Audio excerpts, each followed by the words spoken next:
Hello प्यारे बच्चों, आज इस वीडियो में हम आपको राइट एंगल ट्राइंगल को डिटेल में पढ़ाने वाले हैं। राइट एंगल ट्राइंगल जब हमने क्लासिफिकेशन सिखाया था ट्राइंगल्स का क्लासिफिकेशन जब आपको बताया था तब आपको राइट एंगल ट्राइंगल बताया था।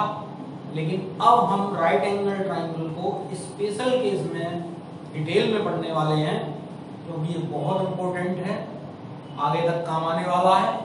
इसलिए इस राइट एंगल ट्राइंगल के regarding 3 most important term, hypotenuse, altitude और बेस, ये सीखेंगे।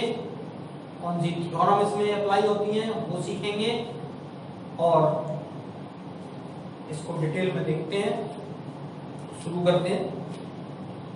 सबसे पहले आपको सीखना है, ये 3 टर्म सीखने से पहले आपको जो सीखना है वो सीखना है कि एंगल्स के अपोजिट साइड्स कौन सी होती है।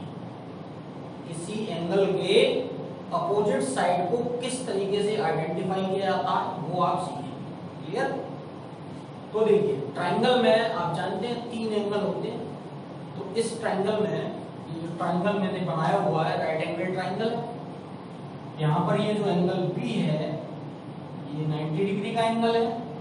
तो angle B right angle triangle हो गया, ये राइट एंगल हो गया, और ये जो ट्राइंगल एबीसी है ये राइट एंगल ट्राइंगल हो गया।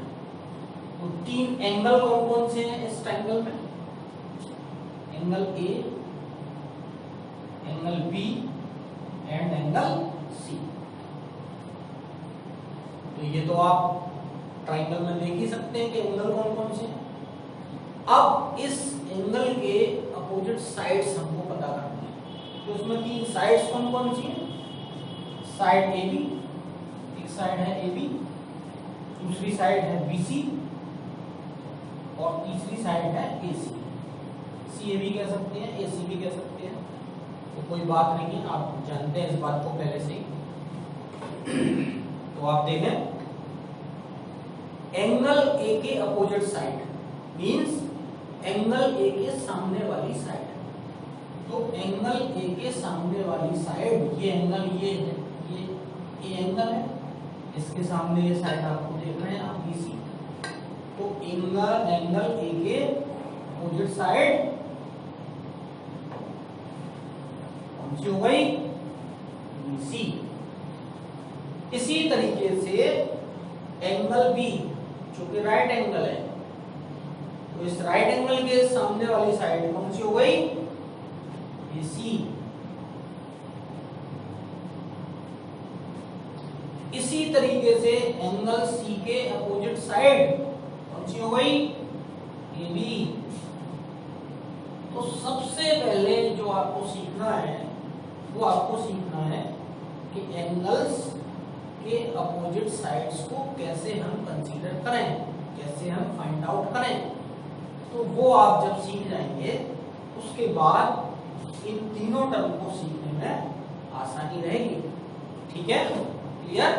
तो इसके बाद अब हम देखेंगे हमारा जो फर्स्ट मोस्ट इंपोर्टेंट टर्म है हाइपोटेनियस। आपको नाम भी सीखना है और आपको स्पेलिंग्स भी लर्न करनी है, जिससे कि लिखने और बोलने में आपसे गलती ना हो। क्लियर? तो first most important term is hypotenuse. तो हाइपोटेनियस क्या है कि 90 डिग्री के सामने वाली साइड, 90 डिग्री के सामने वाली जो साइड होगी राइट एंगल ट्राइंगल में, 90 डिग्री के अपोजिट साइड जो होगी उस साइड को हम हाइपोटेनियस लेंगे, हाइपोटेनियस कहेंगे।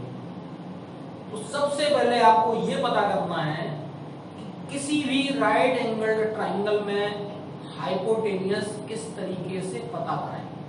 तो उसका सीधा सा मेथड आप सीख गए कि आपको ये देखना है कि राइट एंगल ट्राइंगल में राइट एंगल कौन सा है, और उस राइट एंगल ट्राइंगल में राइट एंगल के अपोजिट साइड जो है, राइट एंगल के अपोजिट वाली जो साइड है, सामने वाली जो साइड है, उसी साइड को हम हाइपोटेनियस कहेंगे। क्लियर? तो इसमें राइट एंगल है बी, एंगल बी, और एंगल बी के अपोजिट साइड है एसी, तो हाइपोटेनियस हो गया एसी। तो हाइपोटेनियस हम यहां लिख सकते हैं एसी। तो सबसे पहले राइट एंगल ट्रायंगल में हाइपोटेनियस आप पता कर लीजिए। सबसे पहला काम कि आपको क्या पता करना है? हाइपोटेनियस पता करना है। क्लियर? आप सीख गए पता करना। इसके बाद बात आती है एल्टीट्यूड, जिसको हम परपेंडिकुलर भी बोल सकते हैं, इसको परपेंडिकुलर भी हम कह सकते हैं। तीसरा जो हमारा टर्म है वो है बेस।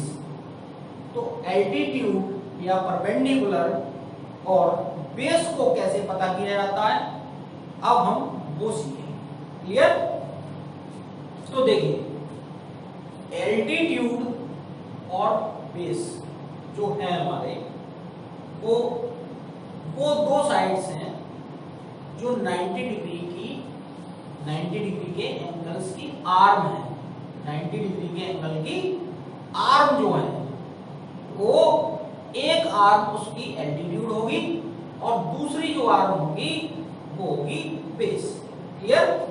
जैसे कि यहाँ पर 90 डिग्री ये बन रहा है, यहाँ पर एंगल बी, तो 90 डिग्री की दो आर्म, देखिए इस तरीके से बन रहा है 90 डिग्री, है ना, अलग से बना देता हूं।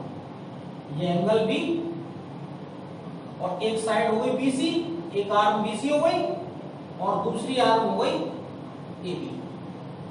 तो 90 डिग्री का जो एंगल है उसकी दो आर्म कौन कौन सी हो गई? एबी और बीसी। तो एक आर्म परपेंडिकुलर होगी और दूसरी आर्म बेस होगी। ठीक है? हाइपोटेनियस हम पहले ही निकाल चुके हैं, तो हाइपोटेनियस की तो अब बात करना ही बेकार है। अब तो केवल परपेंडिकुलर और बेस की बात करनी है। तो परपेंडिकुलर अब कौन सी होगी और बेस कौन सी होगी, ये हमको निकालना है। ये तो हमने बता दिया आपको कि एक दो आर्म में से एक परपेंडिकुलर होगी और दूसरी बेस होगी, लेकिन कौन सी परपेंडिकुलर होगी और कौन सी बेस होगी, इसको कैसे पता करना? तो इसको पता करने के लिए आपको एंगल कंसीडर करना पड़ेगा। क्या करना पड़ेगा? आपको एंगल लेना पड़ेगा कि किस एंगल के रिगार्डिंग आप बात कर रहे हैं, किस एंगल को कंसीडर करते हुए आप ले रहे हैं।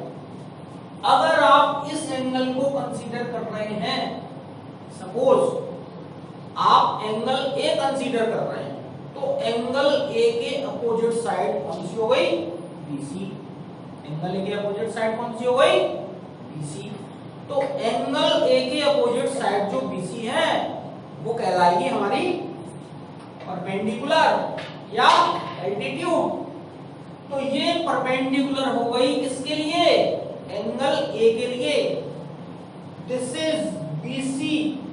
BC is perpendicular regarding angle A. अगर हम एंगल ए कंसीडर कर रहे हैं तो ये BC is the perpendicular and other side, other remaining side, this is AB. So AB is base. तो ये AB base हो गया और ये परपेंडिकुलर हो गया और ये हाइपोटेनियस हम पहले ही निकाल चुके हैं। तो अगर आपने एंगल A लिया तो एंगल A के रिगार्डिंग अगर मैं तीनों साइड्स को लिखूं तो क्या होगा? देखिए,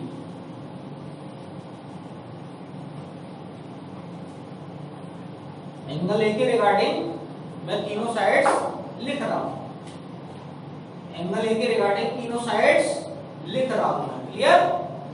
तो एंगल ए को अगर हम कंसीडर करते हैं, एंगल ए के लिए लेते हैं, ठीक है, तो ये साइड जो एसी है ये तो पहले ही हम निकाल चुके हैं कि ये हाइपोटेनियस है, तो ये तो चेंज होने वाली है नहीं।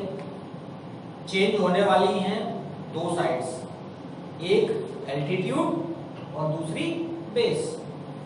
तो अगर एंगल ए को कंसीडर कर रहे हैं तो एंगल ए के अपोजिट साइड एल्टीट्यूड होगी और रिमेनिंग साइड जो तीसरी बच जाएगी साइड, उस बची हुई साइड को बेस कहेंगे।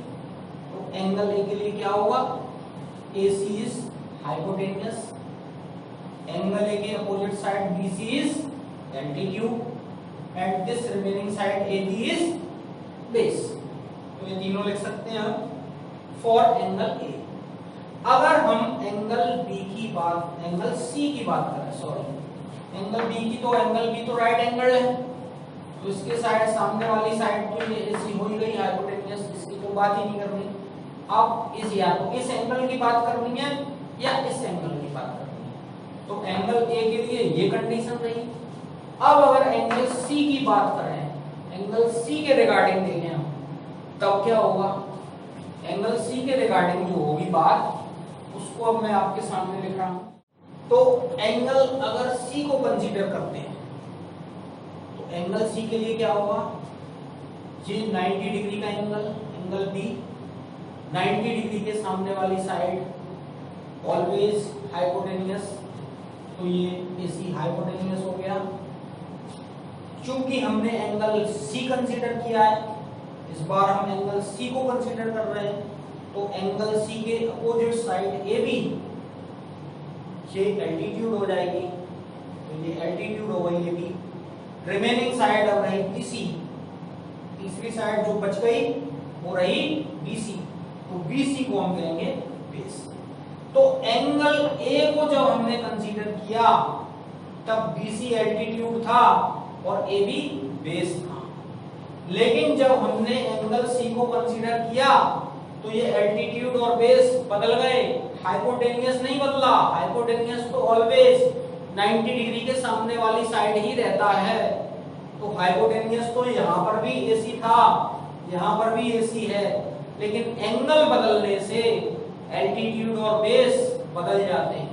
एंगल के सामने वाली साइड, एंगल के अपोजिट वाली साइड एल्टीट्यूड होती है और तीसरी बची हुई साइड बेस हो जाती है। तो इसमें एंगल A के लिए एल्टीट्यूड BC था और बेस AB था, लेकिन इसमें एंगल C के लिए AB एल्टीट्यूड हुआ और बेस BC हुआ। तो एल्टीट्यूड और बेस चेंज हो जाते हैं एंगल के बदलने से, एंगल के कंसीडरेशन से एल्टीट्यूड और बेस चेंज हो जाते हैं। ये मोस्ट इंपोर्टेंट बात है राइट एंगल ट्रायंगल के लिए, इसका यूज होना है आगे चलकर, तो आपको ये याद रखनी है।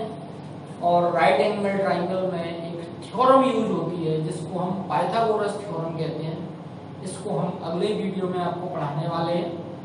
अभी आपने राइट एंगल ट्रायंगल में जो आपने सीखा वो आपने सीखा कि राइट एंगल ट्रायंगल में हाइपोटेन्यूस कैसे पता करते हैं, एल्टीट्यूड कैसे पता करते हैं, बेस कैसे पता करते हैं, एल्टीट्यूड और बेस एंगल के चेंज होने के साथ किस तरीके से चेंज होते हैं। तो मोस्ट इंपोर्टेंट वीडियो है ये राइट एंगल ट्रायंगल के रिगार्डिंग। अगले वीडियो में मैं आपको बताने वाला हूँ पाइथागोरस थ्योरम। इस वीडियो में आई होप कि आपको ये समझ में आ जाएगा, और अगर किसी भी बच्चे को, स्टूडेंट को ये समझ में नहीं आ रहा है किसी तरीके से, बहुत इंपॉर्टेंट है ये, मैं बार बार कह रहा हूँ, अगर आपको समझ में नहीं आ पा रहा है तो आप मुझे कमेंट करके बताएं, ताकि मैं आपको किसी दूसरे तरीके से भी सिखाने का प्रयास कर सकूं। ये आपको आना बहुत आवश्यक है, इसके बिना आपको ज्योमेट्री में काम नहीं चलने वाला है। इसलिए अगर कोई बच्चा नहीं समझ पा रहा है, कमेंट बॉक्स में कमेंट करके बताए अपनी प्रॉब्लम, उसकी प्रॉब्लम को सॉल्व करने का प्रयास अगले वीडियो में मैं अवश्य करूंगा। क्लियर?